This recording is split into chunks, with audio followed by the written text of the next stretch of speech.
the little things I love in The Lord of the Rings is a moment which, at the time that it happens, is actually quite a big thing. But it gets overshadowed almost immediately by an even bigger thing, which has now become what everyone thinks about when they consider this section of the book. And so you don't even realize the moment that I'm talking about ever actually happened. And for me, this diminishment of one event in favor of the other is kind of emblematic of what often gets discussed when it comes to the characters of Sam and Frodo within the entire trilogy. That being that Sam is the hero and Frodo is a failure. But what it also does, for me at any rate, is to allow for what I'll admit is a rather unique take on the situation of Frodo and this failure of his, that I think puts it in a much better light. But let's start with the moment. The scene is Shelob's lair. Frodo and Sam have been led there, up the stairs of Cirith Ungol, by Gollum, in the hope that Shelob will do what she does best, consume her victims. And in the remnants left behind after her ladyship has had her way with Frodo at least, Gollum will find the ring. Everything seems to be going according to plan, as Frodo and Sam are lost in the tunnel in utter darkness, and faced with a presence, a malevolent presence, that they cannot completely see. It is represented so far only by eyes. But this threat to their lives has gone on long enough, and Frodo takes matters into his own hands. "Galadriel!" he called, and gathering his courage, he lifted up the phial once more. The eyes halted. Then Frodo's heart flamed within him, and without thinking what he did, whether it was folly or despair or courage, he took the phial in his left hand, and with his right hand drew his sword. Then, holding the star aloft and the bright sword advanced, Frodo, Hobbit of the Shire, walked steadily down to meet the eyes. They wavered. Doubt came into them as the light approached. One by one they dimmed, and slowly they drew back. They turned away, and a great bulk beyond the light's reach heaved its huge shadow in between. They were gone. Now this is pretty amazing stuff. Frodo is going to take on Shelob, even though he doesn't know who or what this thing is. Even after all he has been through so far, this is a challenge he is ready to face. And Sam acknowledges the magnitude of what just happened. "Stars and glory," he says, "but the elves would make a song of that, if ever they heard of it, and may I live to tell them and hear them sing." Well, Sam is prophetic in this, because he certainly does live to tell the elves, and the rest of the world as well. Well, everyone with a copy of the Red Book of Westmarch, that is. But that's a long book, and so a moment like Frodo's here becomes a little moment when balanced against so many others. And I call this a little moment because within just a few pages, it becomes completely forgotten about, replaced by what Sam does in his taking on of Shelob. For Sam still stood upon his feet, and dropping his own sword, with both hands he held the elven blade point upwards, fending off that ghastly roof. And so Shelob, with the driving force of her own cruel will, with strength greater than any warrior's hand, thrust herself upon a bitter spike.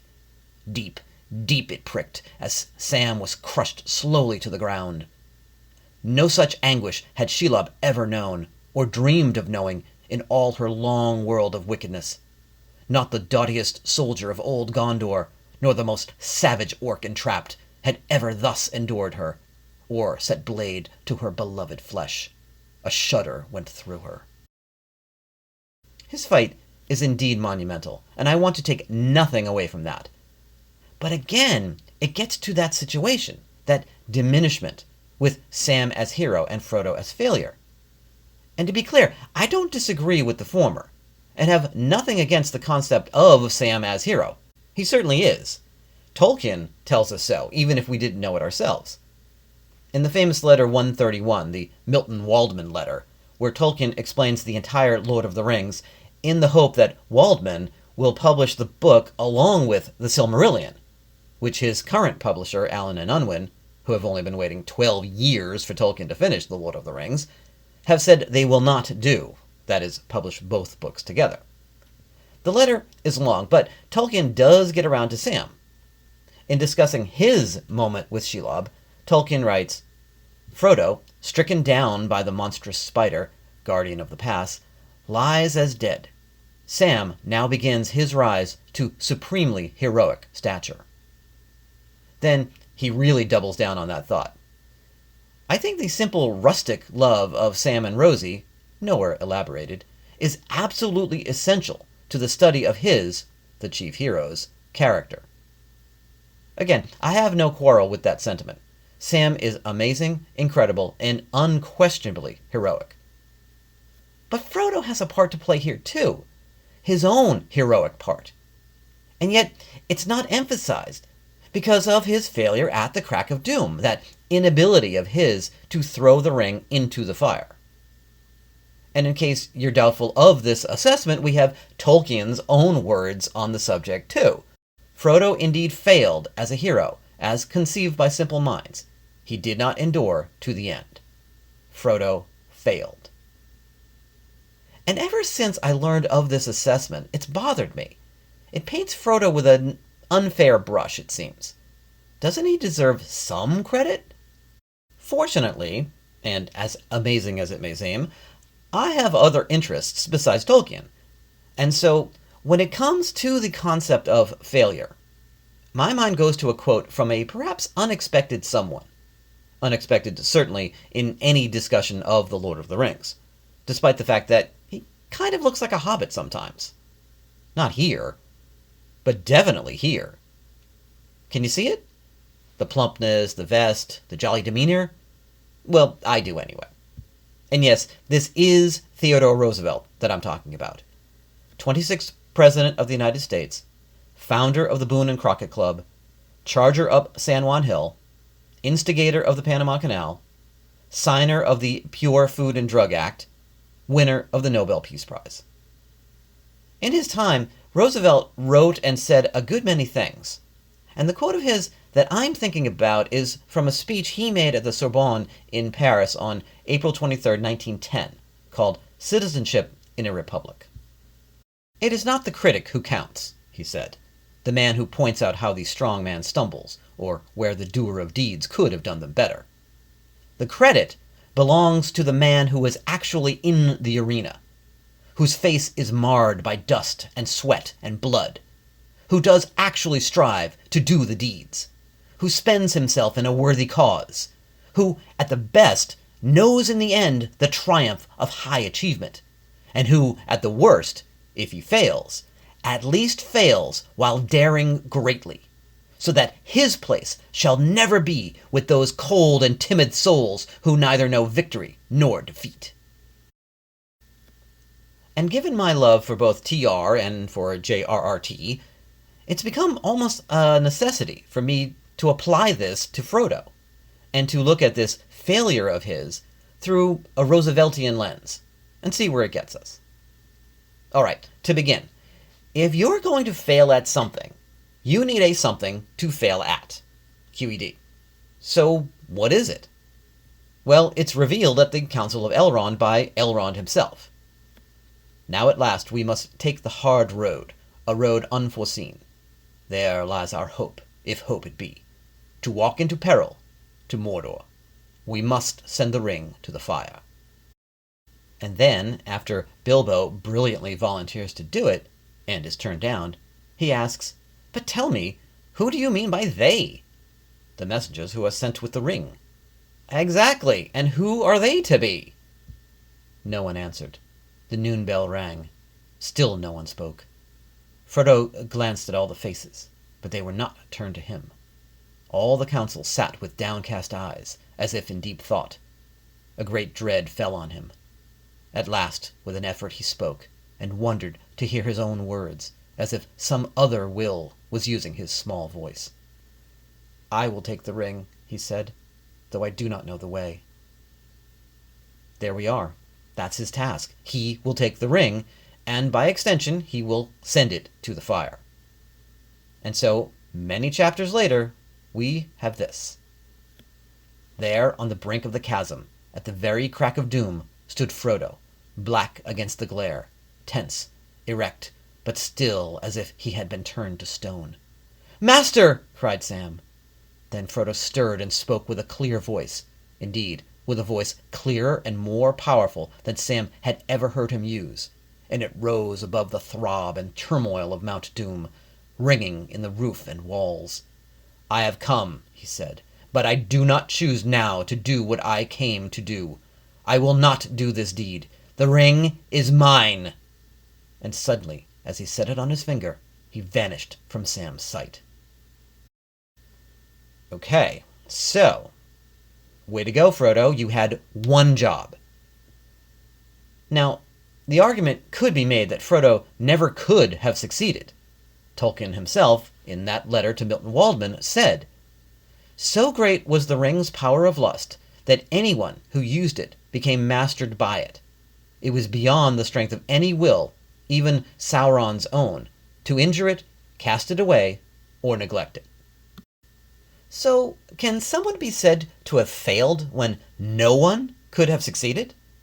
It certainly is a question.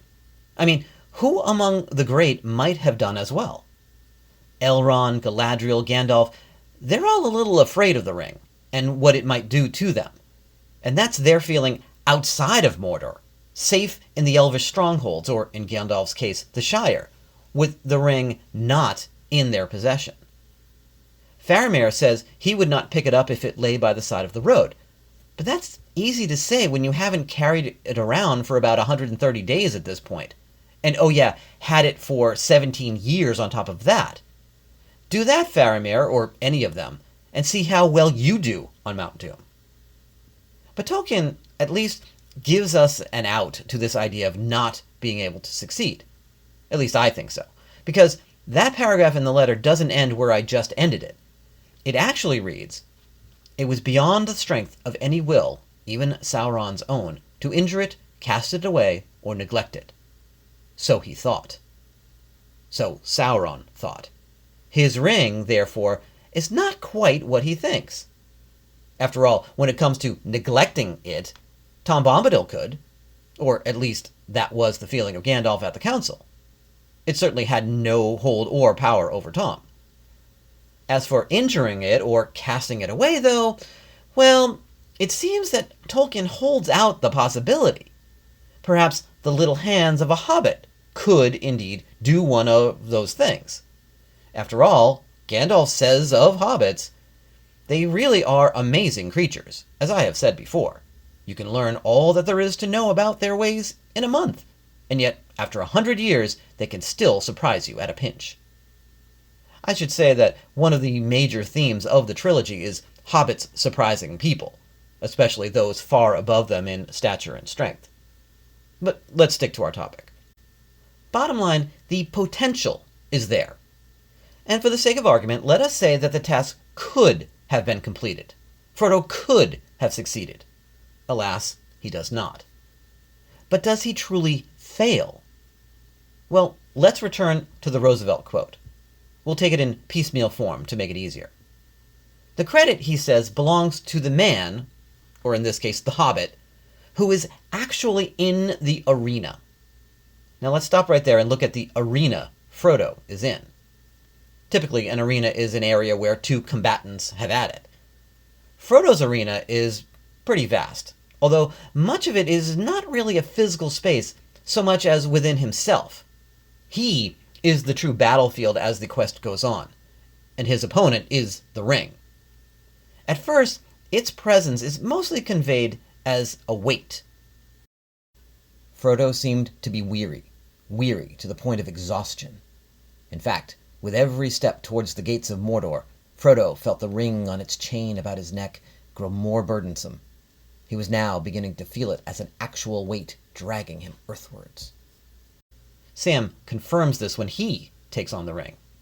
At once his head was bowed to the ground with the weight of the ring, as if a great stone had been strung on him. I don't know about you, but that stone metaphor always makes me think about Jesus' injunction against those who lead others to stumble or to sin. Better for them to have a large millstone hung around their neck and to be drowned in the depths of the sea. Maybe that was Tolkien's intention, but We're talking Roosevelt here. And we're still in the arena battling the ring. As we go on, Frodo says, "I'm so tired, and the ring is so heavy, Sam, and I begin to see it in my mind all the time, like a great wheel of fire." Which is key, because it was more than the drag of the ring that made him cower and stoop as he walked. The eye, that horrible growing sense of a hostile will that strove with great power to pierce all shadows of cloud and earth and flesh, and to see you, to pin you under its deadly gaze, naked, immovable. He was facing it, and its potency beat upon his brow.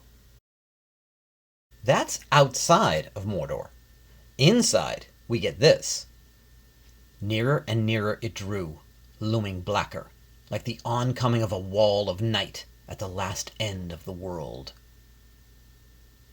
This is some serious battling that Frodo is doing. But if that's too subtle for you, we do have a real arena, and it's called Shelob's Lair, where we have that moment that started all this.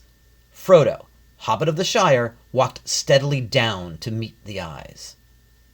No question, Frodo has arenas to spare. Check that off. Let's continue with Roosevelt's quote. The credit belongs to the Hobbit, who is actually in the arena, whose face is marred by dust and sweat and blood. Well, dust and sweat have certainly come up. There's dust on the floors of Moria and in the air of Mordor, although Gollum says of that, "Ashes, ashes, and dust and thirst there is." And we're told Frodo's climb up the stairs of Cirith Ungol had made him sweat. But you want blood? Well, Frodo has been stabbed by a Morgul blade, nearly gutted by an orc spear, stung by a giant spider, whipped by orcs, and had his finger bitten off. I'll say he's been pretty well marred by blood. Back to the quote. The credit belongs to the Hobbit, who does actually strive to do the deeds. Certainly, I would say Frodo has been striving, and pretty close to failure all along the way. In Rivendell, we get a quick summation of this striving that he's been doing. He was fully awake now, and the memory of his journey was returning. The disastrous shortcut through the old forest, the accident at the Prancing Pony, and his madness in putting on the ring in the dell under Weathertop. Gandalf puts it more pointedly. Lucky to be here too, after all the absurd things you have done since you left home. But all that is only part of his journey. Once he leaves Rivendell, he travels with the company through the harsh conditions trying to cross the Redhorn Pass, falling rocks, harsh winds, bitter cold, mountains of snow. Then he is grabbed by the Watcher in the water and nearly taken by it. Then he gets that orc spear in the side, which only his mithril coat saves him from. Then he gets an arrow shot at him on the river, which again the mithril coat turns. Then he must face a huge adversary in Boromir who wants the ring. Then he endures the ring itself, Gollum, starvation, giant spider, orcs. Do I need to go on? No question, Frodo does actually strive to do the deeds. The quote continues with, who spends himself in a worthy cause. Worthy cause? What else can you call the destruction of the ring but worthy? Tolkien, in one of his letters, says Frodo's quest is to save the world he knew from disaster at his own expense. In another letter, he calls it simply the salvation of the world. So yeah, pretty worthy. The Roosevelt quote goes on. Of this person in the arena that he has been talking about, he notes, who at the best knows in the end the triumph of high achievement. Well, Frodo certainly does know that, along with Sam, at the field of Cormallen. And as the hobbits approached, swords were unsheathed, and spears were shaken, and horns and trumpets sang, and men cried with many voices and in many tongues, Long live the halflings! Praise them with great praise! And from Tolkien's letters, the cause, not the hero, was triumphant. His humility with which he began, and his sufferings were justly rewarded by the highest honor. And in his own echo of Roosevelt, Tolkien continues on to say, Frodo deserved all honor because he spent every drop of his power of will and body, and that was just sufficient to bring him to the destined point, and no further. Few others, possibly no others of his time, would have got so far. Which brings us exactly to that moment of failure, as well as Roosevelt's summation, and who at the worst, if he fails, at least fails while daring greatly. Again, what else has Frodo been doing all this time but daring greatly? Against all these forces, against such ridiculous odds. And yet he fails. But is it failure? He is being praised with great praise, so maybe not. Well, early readers called Tolkien out on it. He says in letter 181, "I have had one savage letter crying out that he, Frodo, should have been executed as a traitor, not honored." Harsh? But at the very least, Tolkien acknowledges the failure. He says at different points, the quest was bound to fail. It became at last quite clear that Frodo, after all that had happened, would be incapable of voluntarily destroying the ring. And the quotes I referenced earlier. Frodo indeed failed as a hero as conceived by simple minds. He did not endure to the end. Frodo failed. I think it's important to note that in those last two cases, Tolkien puts quotes around the word failed. So even he is questioning whether this is true failure or not. But that's not all. He goes on in letter 246 as follows. "I do not think that Frodo was a moral failure. At the last moment, the pressure of the ring would reach its maximum. Impossible, I should have said, for anyone to resist, certainly after long possession, months of increasing torment, and when starved and exhausted. Frodo had done what he could and spent himself completely. His real contract was only to do what he could, to try and find a way, and to go as far on the road as his strength of mind and body allowed. He did that. I do not myself see that the breaking of his mind and will under demonic pressure after torment was any more a moral failure than the breaking of his body would have been, say by being strangled by Gollum, or crushed by a falling rock. Again, those are Tolkien's words, but it sure sounds an awful lot like Teddy Roosevelt to me. If he fails, at least fails while daring greatly." And so I close with the close of the Roosevelt quote. "So that his place shall never be with those cold and timid souls who neither know victory nor defeat." And when I read that, it makes me think back to the Council of Elrond and the words, "No one answered. The noon bell rang. Still no one spoke." No one speaks up as to who will take the ring. The only ones who do so are Bilbo and Frodo. And while Bilbo's heart is in the right place, Elrond is right that Bilbo could not do it, that the ring had passed on. But here is Frodo, surrounded by these great and powerful elves and dwarves and men, certainly great and powerful compared to him, and some are very great indeed. Glorfindel killed a Balrog. Gandalf will kill a Balrog. And yet none of them even does what the hobbits do in offering to take the ring, much less actually taking it. Are they truly cold and timid souls who neither know victory nor defeat? Well, that's a bit harsh. Most of them know how deadly the ring is, which is why they don't say anything. But still, Frodo does what they do not. And that has to count for something. Because, as Roosevelt also said in his The Strenuous Life speech from 1899, it is hard to fail, but it is worse never to have tried to succeed. So, perhaps I failed in making my point, whatever it happens to be, but at least I tried. And it all stems from that moment where Frodo is ready to take on Shelob, which is indeed one of the little things that I love in The Lord of the Rings. Thank you for listening, and have a wonderful day.